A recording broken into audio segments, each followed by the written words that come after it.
Alright, it's time for another update and forecast on the California wildfires, and this is going to be a pretty important video today. One, because you can see that the wildfire activity has picked up significantly from what we were seeing in previous days, so certainly going to give you all the most important updates when it comes to the Windy Fire, the KNP Complex, the McCash Fire, River Complex, Monument Fire.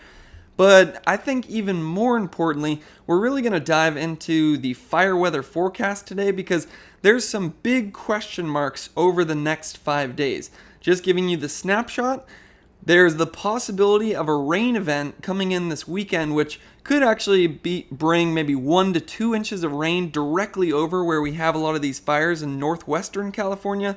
But on the flip side, there's also some very windy conditions expected, which could actually increase our fire growth. So definitely going to dive into the fire weather forecast because the next 5 days I think are going to be a big question mark of whether the fires calm down with some rainfall or pick up in activity due to some winds. But first fire that I want to talk about here today is clearly the Windy Fire down here, because you can see that was the fire that was the most active throughout the day today. You can see it was fueled by those southwesterly winds. You can tell that because that smoke plume is going up towards the northeast, and looks like we did have some pyrocumulus clouds on the Windy Fire throughout the day today. If we want to actually see that from the ground, we can actually look at the camera, and you notice early on in the day we had a lot of that smoke down at the surface.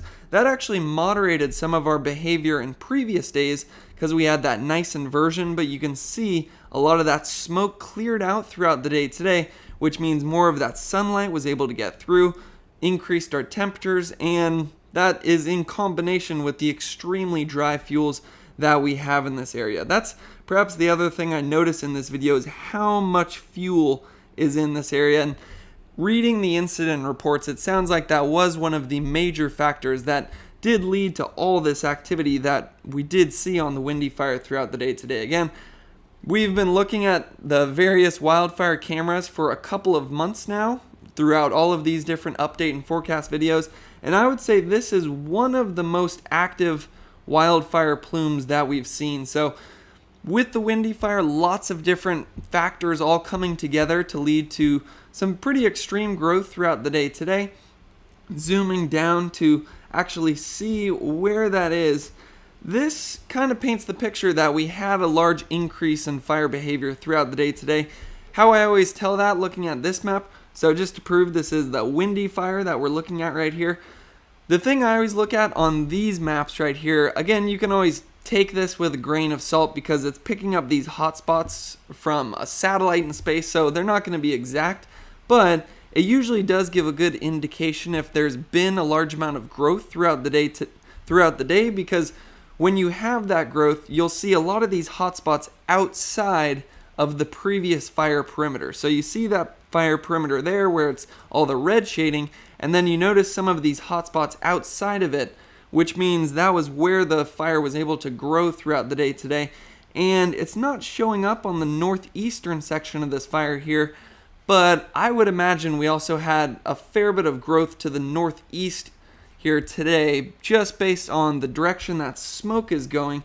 That means the winds were blowing up towards the northeast, which would try to push the fire up in that direction, but perhaps the satellites just aren't able to break through all that smoke to be able to pick up those hotspots. So again, that's why you can sometimes take that data with a grain of salt. The other way to look at these fires that is always helpful is the CalTopo map, and that paints a similar picture. You can see where the previous fire perimeter was on the Windy Fire, and then it's just increased in that heat signature. Again, take that with a grain of salt, but this is, I would say, the best resource to be able to figure out what's going on the fire right now, because they do usually fly some aerial operations to get these fire perimeters, but then if you have a bunch of new growth over the next 3 hours, that previous fire perimeter isn't exactly applicable any longer. So one thing that we always do is also look at the GOES detections. This is actually picking up where the heat is as of right now,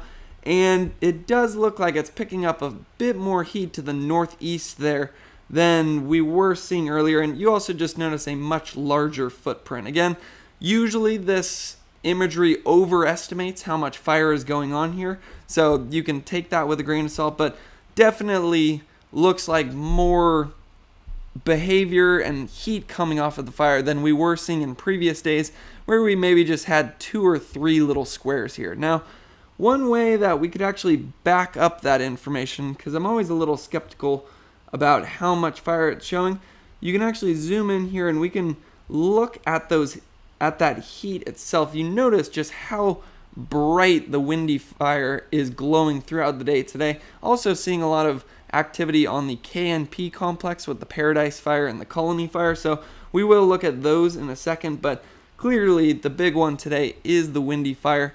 And one other thing that we always do on this is turn on structures, where this is something we talked about in previous videos. It almost looks like there's 3 separate areas of structures all around, maybe 4 structures, 4 clusters of structures around this fire.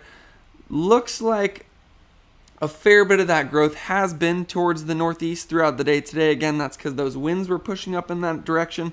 And again, don't exactly take this number as confirmation of the actual distance, because we're just going off of the satellite data here. But as of right now, the map is showing 2.5 miles away from where we have those structures up there. But again, we've seen this map be off by as much as 2 to 3 miles in the past, so could actually be up to 5 miles between where the fire is and where we see that cluster of orange dots right there, which represents where those structures are. So windy fire, clearly the most active wildfire throughout the day today. Let's see if this has been updated since I loaded it last, because yeah, it's still showing 2,520 acres, but I would imagine it's increased even more than that. A lot of times the number that we see right here is actually a lot less than what the current number is, because of the growth that we're currently seeing over the last hour or two that they haven't been able to map yet. But as of right now, windy fire is showing 2,520 acres. That's the official number that I can report as of now, even though it's most likely larger than that. And you notice they don't include a containment number there, which usually means it's still at 0% containment. So just looking at the total personnel in it, you can see 526 personnel. But the key thing that I want to point out on the windy fire here is that sentence right there. I think that basically summarizes why we've had so much growth throughout the day today.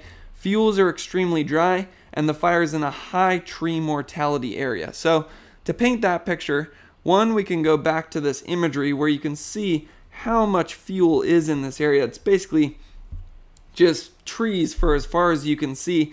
And what they're saying in that incident report is it's not only that there's a large amount of fuel, the fuels are at record low fuel moisture levels, which means they're the driest they've ever been, and a large amount of those fuels were actually killed by bark beetles in that last drought that we had. So part of that reason the fuels are so dry is the current drought that we have, where about 90% of the state is into that extreme drought category, which you can see with that bright red color. I believe almost 50% of the state is into that exceptional drought category in the burgundy color there. And it looks like that's directly over where we are seeing the windy fire in the KNP complex as of right now. So makes sense why the fuels are very dry. And then the other thing that they mentioned is that there's a large amount of dead trees in the area. So that's what the current drought looks like. But a lot of these dead trees, it was actually because of that drought that we had between 2011 and 2017. You notice the years that we have turned on here, it's 2012 to 2018. It was during that time when we had the even more extreme drought than the one we're seeing right now, where about 100 million trees died throughout the Sierra Nevada.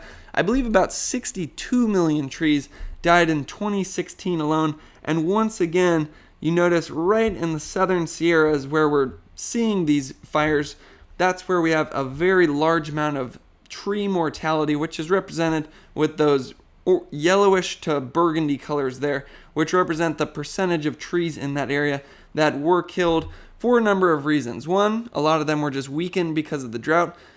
Because they were weakened, a lot of them became susceptible to disease, and then also bark beetles as well. So normally, a lot of the trees can defend against things like bark beetles, but when they were weakened from the drought, they didn't have the strength to defend against those beetles. And again, about 100 million have died in the last decade. So that's a big reason that the windy fire is as active as it is. One thing that we can do is take that latitude and longitude. Again, we're going to do a big fire weather forecast at the end of this video to go over that possibility of a rain event this weekend, but then also the wind event coming into Northern California that I think is going to be, that has the potential to lead to some pretty rapid fire growth. But just looking at directly where the windy fire is, you can see why we had that activity throughout the day today. We did have some gusts up to 25 miles per hour, but in addition to those gusts, we also had some warm temperatures in the 70s and lower 80s in some places, and then the humidity is also extremely dry in this area. You can see that's in the teens as well. Basically, the drier the air is, the drier those fuels are going to get, and the easier it is for the fire to spread, and the easier it is for it to end up looking like this, where you have that large pyrocumulus cloud and a lot of new acreage burned. So when it comes to the windy fire, if we look at the forecast for tomorrow, looks like, we'll wait for that to update, usually it takes a second. Looks like we'll still have some very dry air, wind gust wise. Just waiting for that to update. Yeah, it looks like wind's going to be similar to what we had today. It looks like they're coming a bit more from the west, which means we would expect more of that growth tomorrow to be towards the east. So that's something that we'll have to watch going forward. Now, just north of this fire, we could actually pull it up on this map first. Just north of the windy fire, we have a number of other fires that actually started the exact same day as the windy fire. It's the Paradise Fire and the Colony Fire. Remember when I did that forecast on those thunderstorms coming through California, and it was actually the moisture from those thunderstorms and a little bit of rainfall that started that turnaround on the Caldor Fire and the Dixie Fire, where things really started to calm down. But so that was the good thing that the thunderstorms brought, little rainfall, little moisture to calm down our two largest wildfires actively burning in California. But the bad news was it did lead to some lightning, and that's what sparked the windy fire down here, as well as the KNP Complex. So just zooming in there, you can see windy fire clearly the most active of the fires today, but we did have some moderate growth on the KNP Complex as well. So we can just take a look at that. You can see where, like I was saying earlier, you can tell there's been some growth if you see some of those hotspots outside of the previous fire perimeter. Looks like it's been active on the southern edge right there, and it's kind of hard to tell on this map, but you can see some of that shading right there. That gives you a good idea of the very steep terrain that we have in this area.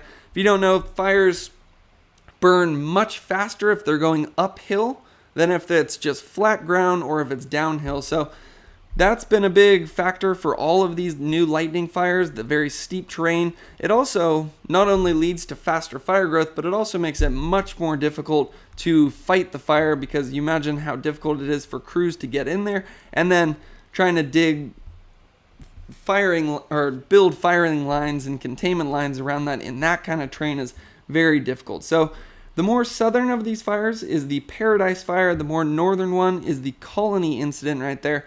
But they've combined these two, and it doesn't look like they've officially combined yet. Let's look at the live heat detections. All right, so the live heat detections show that they have combined, but again, this usually overestimates the growth that we're seeing on it, so can't confirm that they've actually combined at this point. I would imagine that they actually haven't yet, just based on what those perimeters looked like this morning, but certainly looks like it's getting close. So that's something that will most likely happen over the next couple of days, and that justifies why they are calling this a complex. So before I show the numbers for the KNP complex, I do just want to point out that we do have a large number of structures around the KNP complex. We have This large amount of structures just to the west here. If we look on this map, we could actually see what all these cities are. It looks like we have Oak Grove, Hammond, right there. Probably going to pronounce that wrong, but Potwisha. We have Pinewood up here, and then it looked like there were some structures up here as well, although I'm not seeing a city name right there.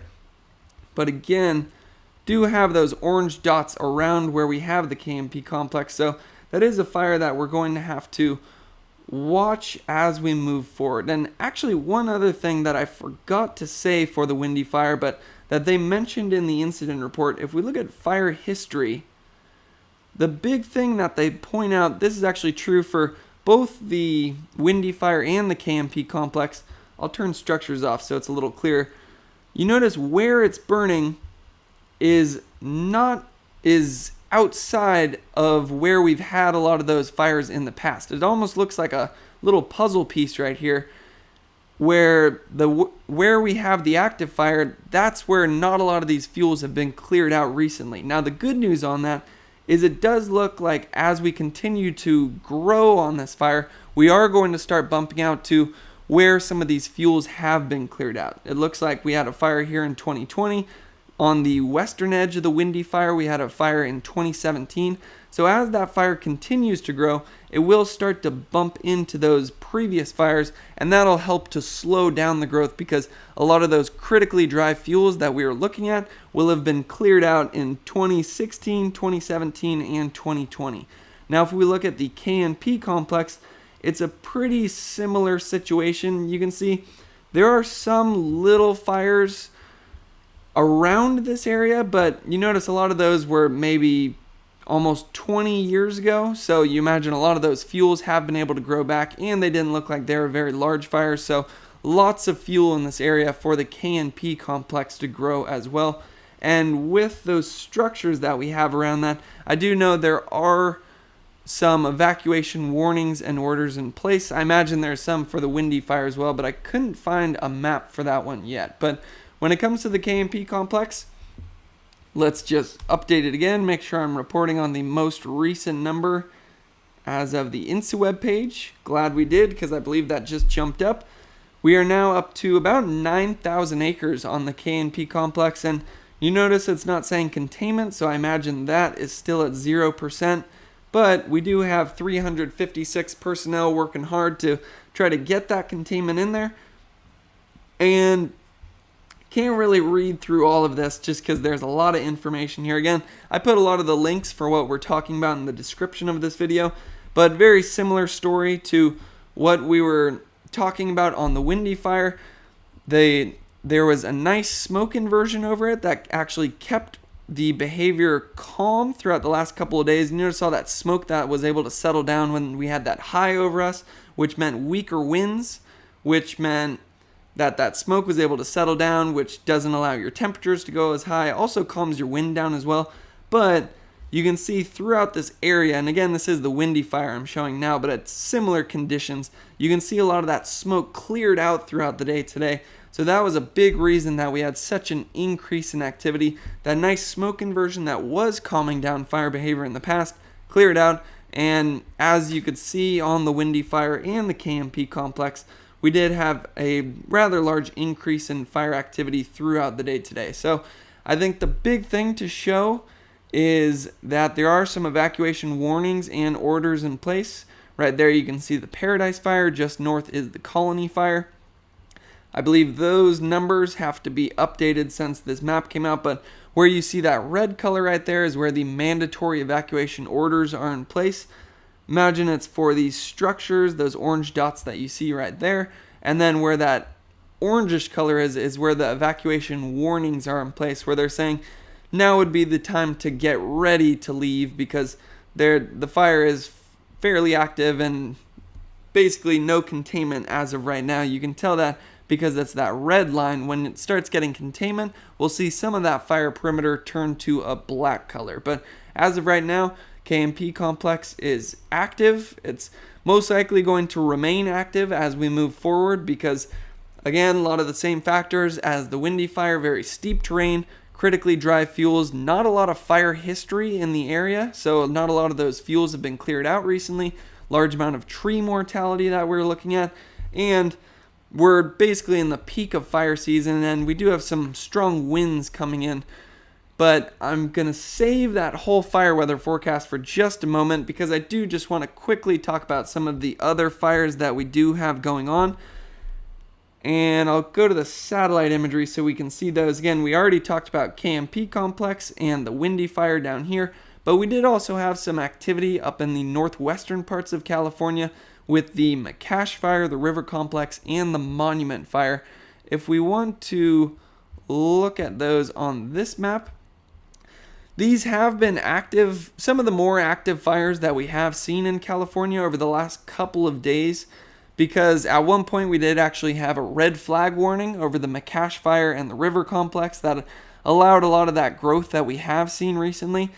But just zooming in there, you can see this string of fires that we have. We had the McFarland down here, the monument right there, the river complex right here, and then the McCash up here.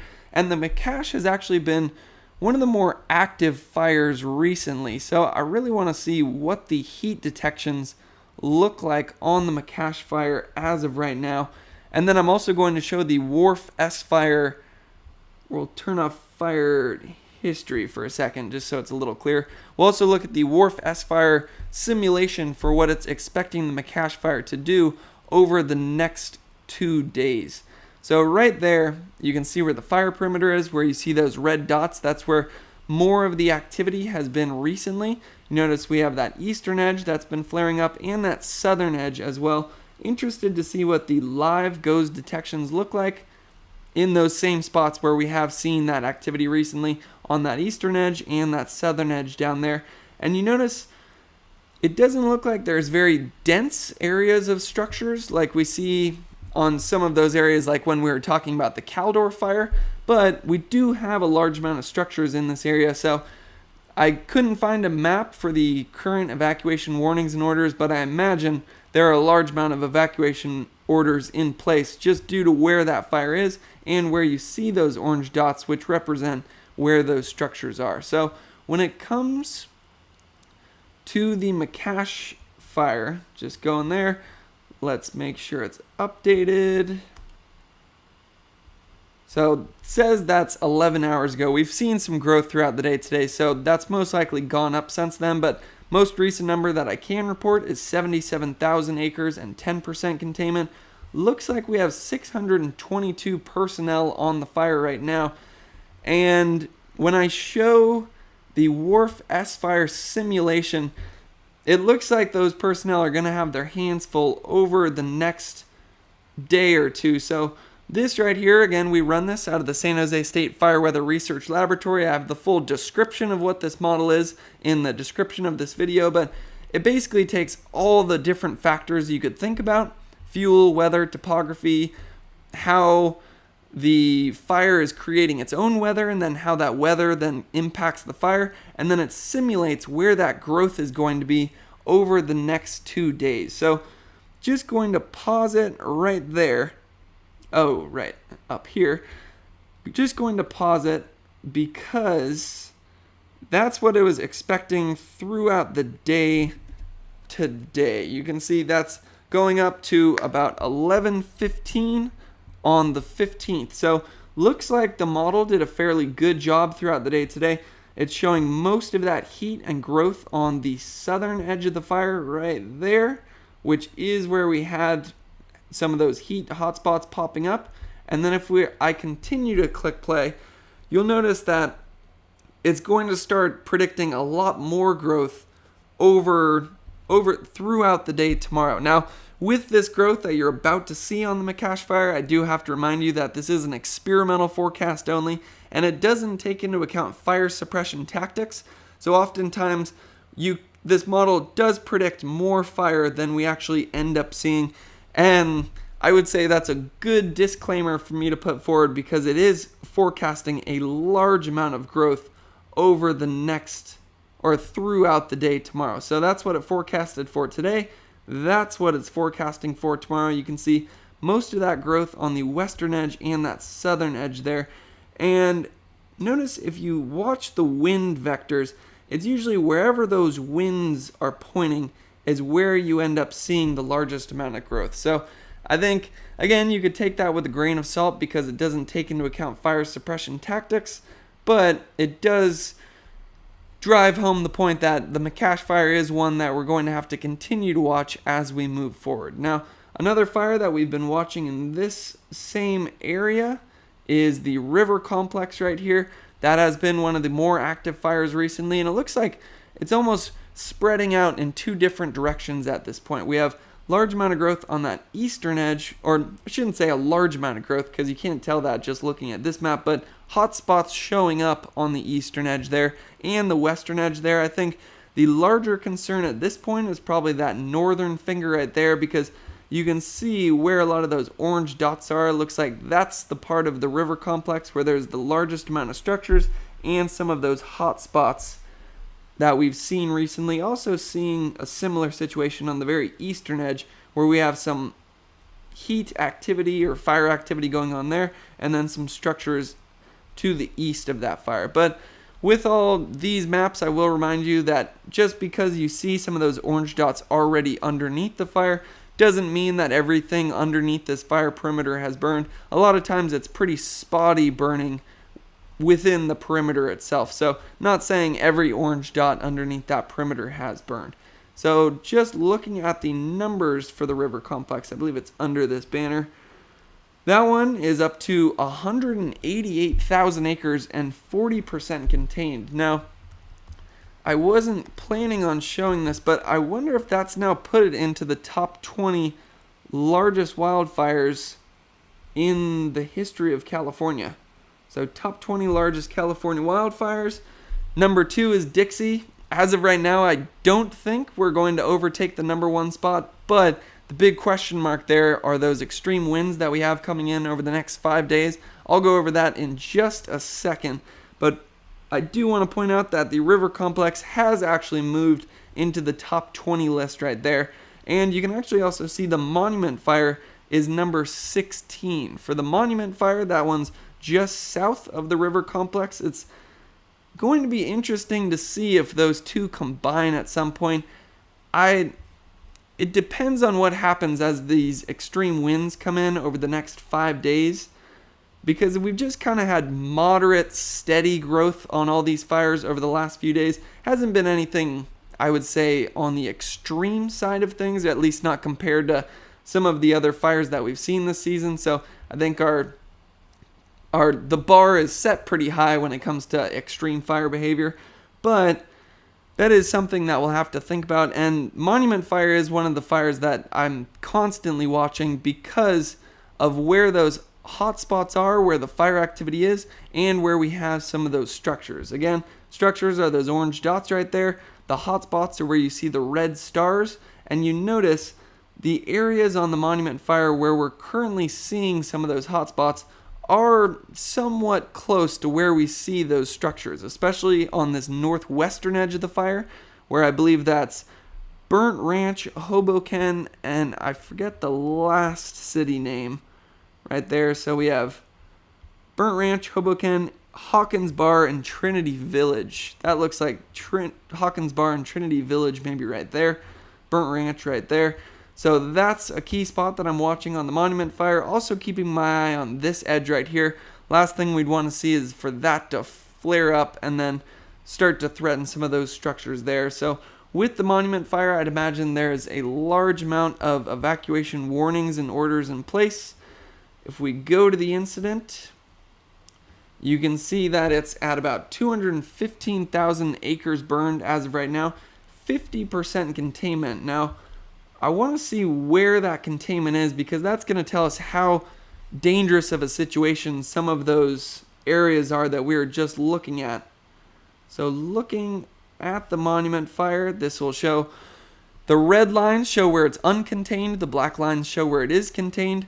Looks like we have picked up a fair bit of containment on that western edge there, but that northern edge, and especially that key hotspot there that we were looking at near Hawkins Bar and Hoboken, that is an area where we had the combination of the hotspot and an uncontained area. Similar story for that western edge right there, But I will point out in both of these areas, you do notice those black X's right there. That shows where they do have some containment lines in place. Looks like we actually have original lines there and then also some contingency lines as well. So there are some defenses in place, but it's just not 100% confidence that the fire is no longer going to grow in that area. Looks like a similar situation down here on the southwestern edge, where we have a large amount of that work that has been put in place, but the fire itself remains uncontained in that area. So definitely going to continue to watch the Monument Fire as we move forward. Again, that one is up to 215,000 acres, which makes it the 16th largest wildfire in the history of California. So just before we get into the fire weather forecast, which I think is the big question mark going forward, I just want to briefly go over Dixie Fire. That one, you can see 960,000 acres, still 75% containment, so not seeing any change there since the last time that we looked at it. That's why I'm not spending too much time on it throughout the day today. Caldor Fire, that one's 219,000 acres. That, again, isn't up since the last time we looked at it, which is why we're not spending too much time on that one today. And you can also just tell that looking at the satellite imagery, not really seeing maybe a little smoke coming off of the northern edge of the Dixie Fire there, but not nearly as much as we were seeing in the past, and not nearly as much as we're currently seeing on the Windy Fire, the KNP Complex, the Monument Fire, River Complex, and the McCash Fire. That's why those were the main focuses for the entire beginning of this video. The main focus for the rest of this video is going to be on the fire weather forecast, because I would say it's hard to say if it's the most kind of critical, or not critical, but kind of question mark forecast that we've seen throughout the season. It's hard to say it's the top one, because with all those thunderstorm threats that we've had come through, those are always a big question mark, because we don't know if it'll bring gusty winds and lightning or moisture and rainfall. So those are always kind of a question mark when it comes to how the fires are going to behave. But I think the forecast over the next 5 days is going to have some very interesting effects on our wildfires, and we're just going to have to wait and see what happens, because two things going on. There is a possible rain event coming in, which actually could drop some good rainfall, especially on the northwestern area of California, where we have a lot of those fires that we were just talking about. But we also have some very gusty winds coming in, which would act to increase the fire growth. So first I want to look at that rain event. Right there you can see that high pressure system we've had over California for the last couple of days. That's what was responsible for that smoke inversion that was keeping our fires somewhat moderated over the last couple of days. With the high pressure, the winds are weaker, and then that allows the smoke to settle down to the surface, which then shields you from a lot of that solar radiation, keeps your temperatures lower, which then keeps your winds calmer.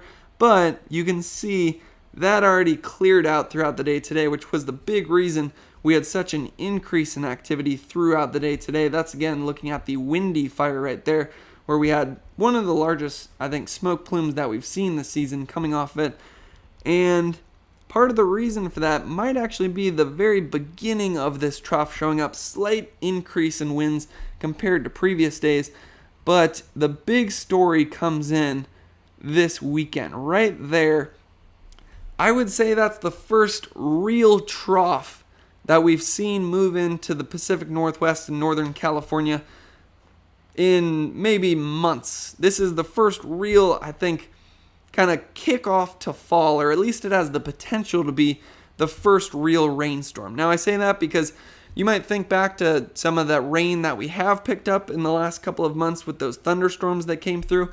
But the key difference here is those rain events are what you call warm core. It's coming from mostly Arizona. We saw that on a lot of those, where it's coming from where we have very warm air, which then means you get a lot of thunderstorms. That's where you get a lot of lightning. And that's where some of that rainfall we've picked up over the last few months has been coming from, mostly from Arizona or the more southern Pacific right here. Or I shouldn't say southern Pacific, but Pacific off of Southern California. Now, the big difference with this rain event is that it's actually a real low pressure system coming in here from the Pacific Northwest. So it's more of a proper rainstorm in that regard. So if we just want to look at what the models are showing right now, again, right there, that's about Saturday morning. You can see that rain is still off the coast, and then it looks like throughout the day Saturday, it fills into Northern California. Big thing that you notice,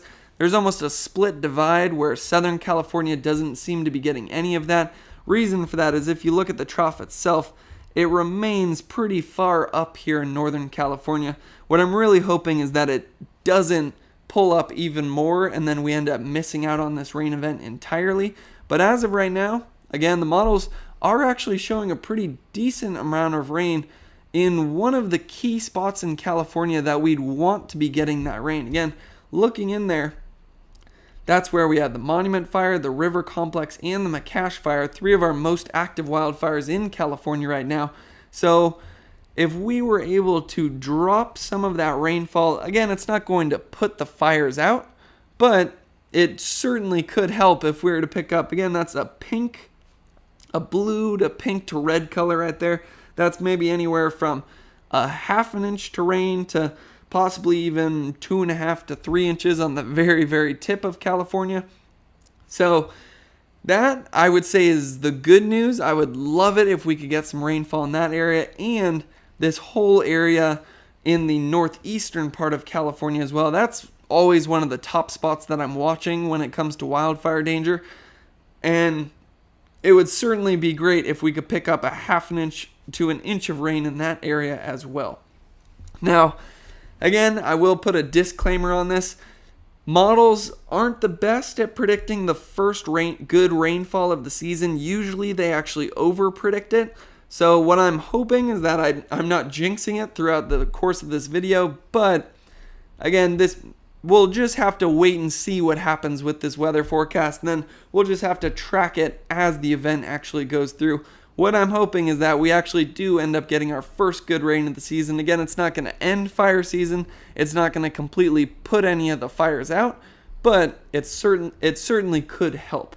Now, that's the good news. Now it is time for some of the bad news going forward, and that has to do with winds. You imagine if you have a storm system coming in, there are going to be some winds associated with that, but then I think even the more critical aspect is after that system goes through right there, then we start to see a northerly wind event and possibly an offshore wind event as well. Again, offshore means when the winds are blowing from the land off the shore to the ocean.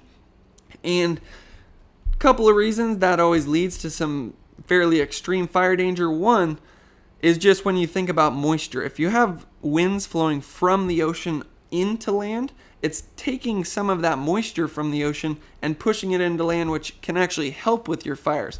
Now, when you're getting offshore winds, it's taking a lot of this very dry, warm air and then pushing it down directly into some of our areas where we have large tree mortality, very steep terrain, large amount of fuel, so lots of wildfire factors all coming together. And then in the worst cases, it can also lead to down. We're not going to get into that right now. So just going forward, let's watch the winds as we continue to click on this map. So it looks like Friday night, we're already starting to see some increase in winds in northeastern California, maybe 25 mile per hour wind gusts, certainly not the most extreme winds that we've seen this season. But then as we get into Saturday night, that's where the winds really start to pick up. And you notice at this point, this is when it's more associated with that storm system. Again, if we look at the exact timing here, it looks like, I want to make sure I'm saying this right, Saturday. So, yeah, that shows Saturday at 5 p.m. right there. And then you imagine the storms coming through. That's Saturday at 11 p.m., Sunday at 5 a.m., Sunday at 11 a.m., Sunday at 5 p.m., Sunday at 11 p.m. So just doing that same click through right there, you can see that you imagine that storm is moving through Northern California right here. And not a big surprise, it's bringing some gusty winds with it, up to some 40-mile-per-hour wind gusts in one of those key spots that we're always watching when it comes to fire danger. And right there, I think that's a good image for what I think is going to be one of the top things that I'm watching throughout the next 5 to 7 days is the Dixie Fire area. Again, Dixie Fire has been looking great over the last few days. I actually have pretty much stopped doing the update and forecast in it. We just briefly looked at it throughout the day today. There's the Dixie Fire. Still shows a couple of hotspots on that northern edge there. Looking at the current live hotspots, still have some activity. That's why we did see some of that smoke coming off of the northern part of the Dixie Fire throughout the day today, but much, much less activity and about the calmest we've seen the Dixie Fire since it started. So I think one of my big concerns for the next 5 to 7 days is as these winds come through, the potential for them to flare up the fire activity and get the Dixie Fire going again. Again, knocking on wood as I say that, but Dixie Fire has been especially stubborn throughout the last couple months where right when it seems like it's calming down, temperatures will increase, relative humidity will drop, or the winds will pick up, and then the fire will flare back up again. So as you can see, we do have some strong winds coming in directly over that Dixie Fire area. So that's one of the top spots that I'm watching, but also the McCash Fire. You can see very gusty winds expected in northwestern California as well. And again, that's just as the storm itself is going through. So hopefully at that time, maybe looks like it's still pretty warm. It looks like it's cooler than usual. Dixie Fire area, that's Saturday. That's about when you'd be seeing your daytime highs on Saturday. Just in the 60s and lower 70s there. Similar up here in northwestern California. So you imagine it's a storm coming through. So that's one thing that's working towards our benefit, that the temperatures are going to be lower. So it looks like that humidity is increasing in northwestern California, but unfortunately it looks like we still have some fairly dry air over where we have the Dixie Fire. So that's why I think that fire weather watch is in place already. If we zoom out there, you can actually see that yellow color there, fire weather watch. It's through the 18th at 8 p.m. So 1 p.m. on the 18th to 8 p.m. on the 18th for gusty winds and low humidity. So that right there is what we're talking about right there. September 18th, where we have that low humidity and those very gusty winds. Now, you notice at that point, these winds are what you call onshore winds. It's blowing from the ocean onshore. Now, what I think I'm actually more worried about when it comes to the fire weather forecast is as we get into Sunday afternoon, you notice those very gusty winds again. This time, it's directly over the Caldor Fire, so going to be watching that area. Hopefully none of those smoldering areas are able to flare back up, but that's about the gustiest winds that we've seen in that area in quite some time, up to 56-mile-per-hour winds. Temperature at that time luckily is going to significantly drop down as that storm goes through. Humidity is going to be way up as well. So wind-wise, that could be dangerous when it comes to flaring up the Caldor Fire, but temperature and humidity will be working in our favor, and it looks like we could get a little bit of rainfall in that area as well. Now, what I'd say I'm more concerned about, though, is as we keep going forward, we're going to get into the offshore wind event. So right there, Monday at about 11 a.m., it looks like we've already started to pick up 38-mile-per-hour wind gusts. And then as we get throughout the day Monday, we continue to see those very gusty winds. And even going into Monday night and Tuesday morning as well. So just zooming in there, you can see those gusty winds. And again, the reason offshore winds are always a concern is because instead of taking moisture from the ocean, blowing them into land, it's taking drier air and then funneling that dry air and that warm air directly downslope where you get some of those the potential for some downslope windstorms, and you can see it's going to be gusty as well. So hopefully Northern California picks up enough rain that we get some nice moisture on all of our fuels before that offshore wind event comes in, but we're certainly going to have to watch it. So again, that maybe wasn't the most conclusive about the forecast of what's going to happen, but it's just because there's such a big question mark in the forecast.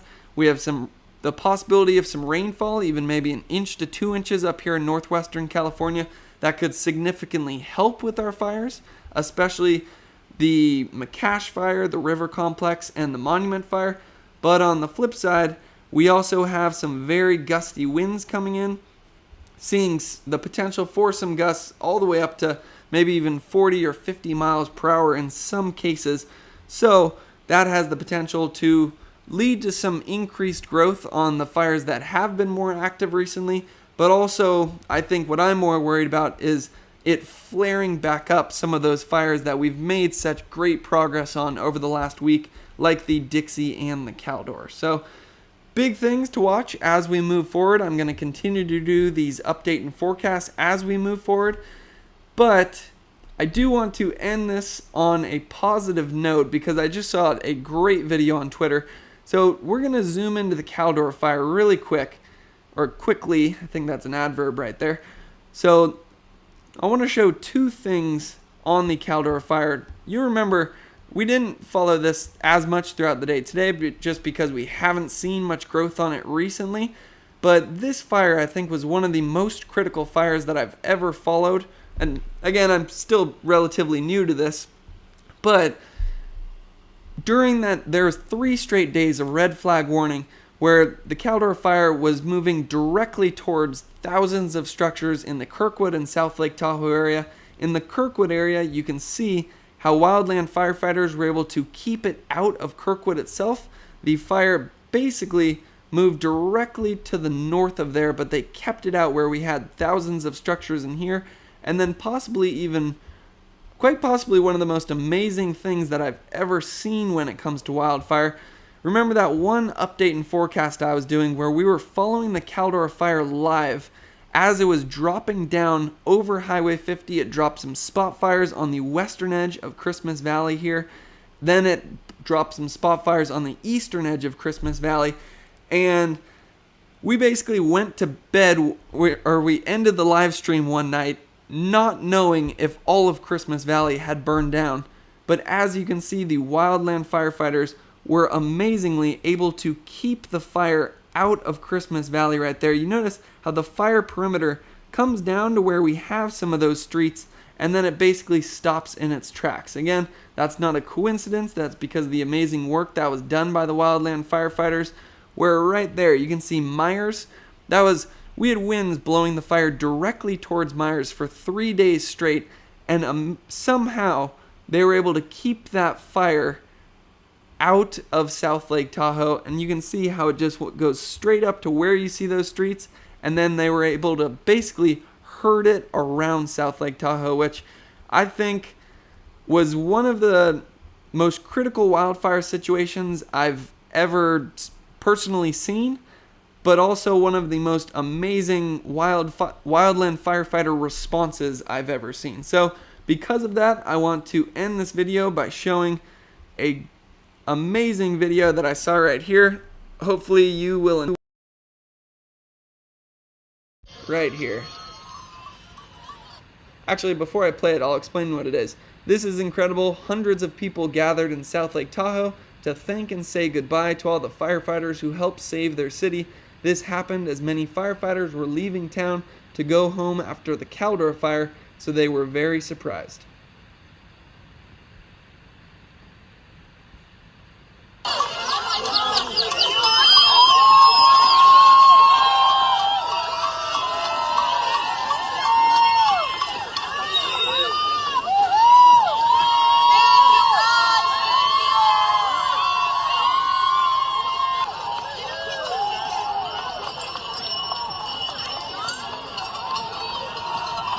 Yeah, looks like Holt found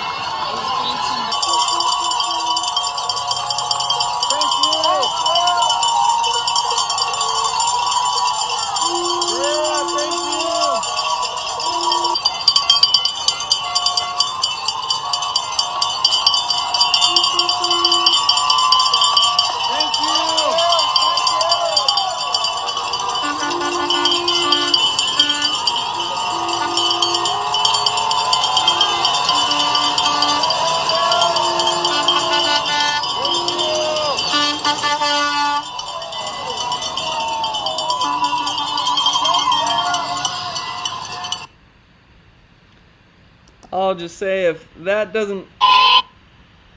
One sec. I'll just say if that doesn't warm your heart and restore your faith in humanity, I certainly don't know what will. So, as always, I'll continue to follow all the various wildfires throughout California over the rest of the wildfire season, so you can subscribe to stay updated on all these updates. I think biggest thing that I'll say to go along with that video, huge thank you to all the amazing work done by the wildland firefighters out there. And I hope this video was helpful. Stay tuned as that big possible rain event or wind event comes into play. I'll continue to follow that over the next couple of days. Hope this video was helpful, and thanks for watching.